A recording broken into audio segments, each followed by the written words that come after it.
Welcome to the show. I'm Cath Vincent, and once again I'm joined by special guests to energise and inspire you. It's time to wake up your wow with your host, international award-winning speaker, Cath Vincent.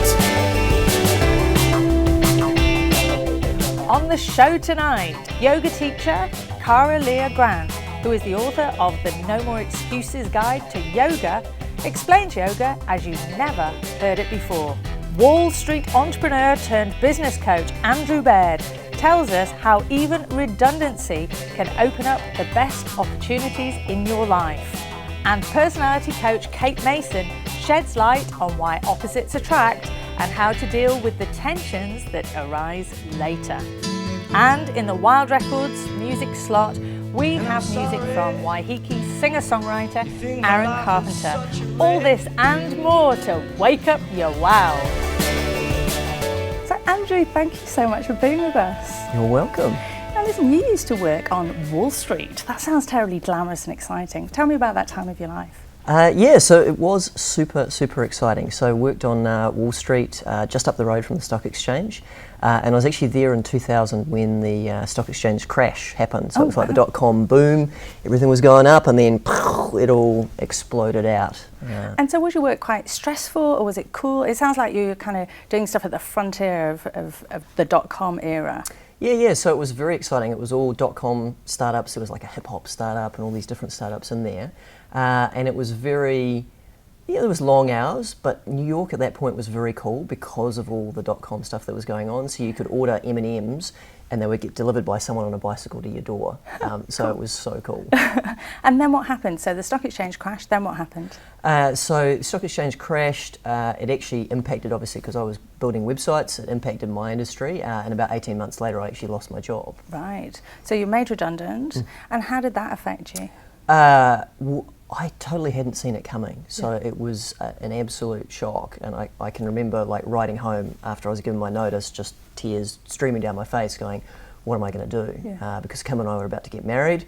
I was the breadwinner, she was at university, and I was like, what am I going to do? Yeah, and so many of us, we carry on our lives in a certain direction, and then if something random happens and you need to change direction, how do you cope with that? Well, I think the key thing is that you've got to work out where you want to go from there. And so for me, that was quite clear. Like I had that whack of, hey, I've lost my job. And I went, wow, what did I want to do with my life? Well, I wanted to start a business. And so I looked for a job a little bit, wasn't finding a job. So I went, great, I'll start a business. So what would you say to people who want to maybe take the leap, maybe start their own business, or maybe change job direction, something like that, and are a bit nervous about doing it? I think the key thing for me is that you've got to work out where your passions lie, because any road that you go down, there'll be, setbacks and pitfalls and those sorts of things. And so if it's something that you're passionate about, then it's much easier to keep going when you do get those kind of knocks where you're like, oh, this isn't working.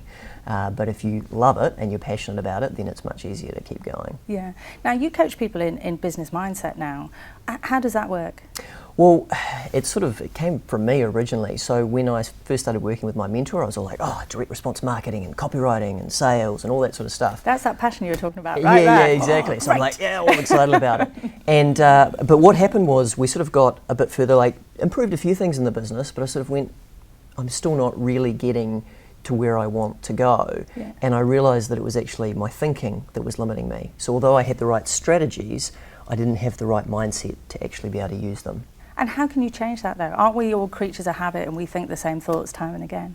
Well, we are creatures of habit, but the more you change those habits, the easier it becomes to change it. So for me, I can remember when I first started, I was in a little rented flat, sitting in the little bedroom, typing away on a card table and just actually talking to myself, going, come on, you can do this, what are you doing, come on.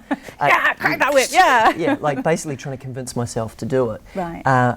And most people are like that, they're not used to changing. But the more I have changed, the more I can say, go and hear someone like you speak, and the next day, or even the same day, things will change for me. Why, thank you.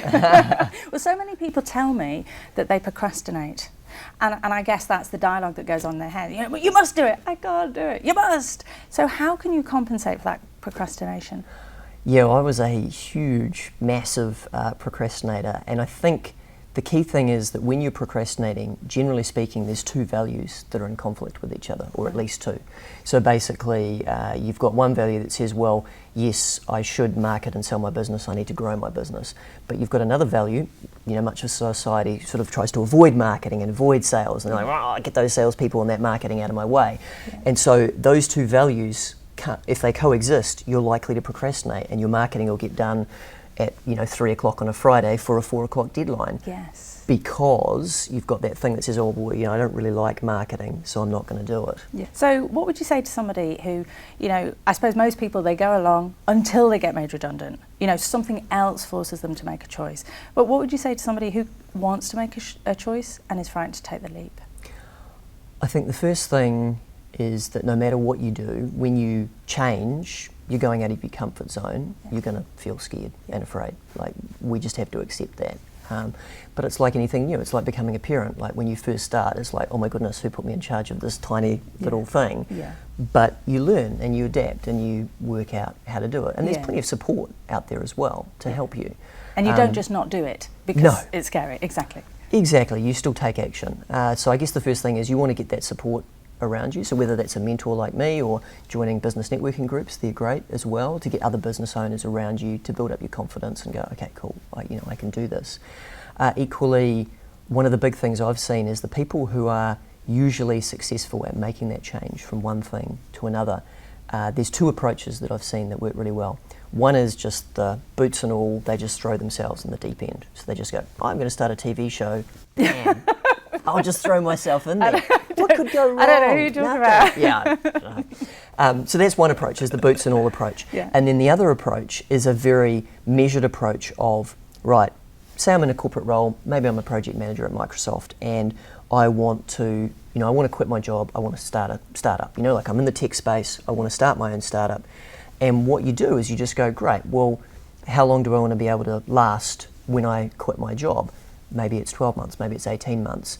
And then you start saving up the money so that basically when you quit, you've got that buffer to go, hey, I can keep doing this for 12 months or 18 months, get some mass and momentum going, and I don't have to be like, oh my goodness, where's my next dollar coming from? Yeah, okay, and one last word of advice?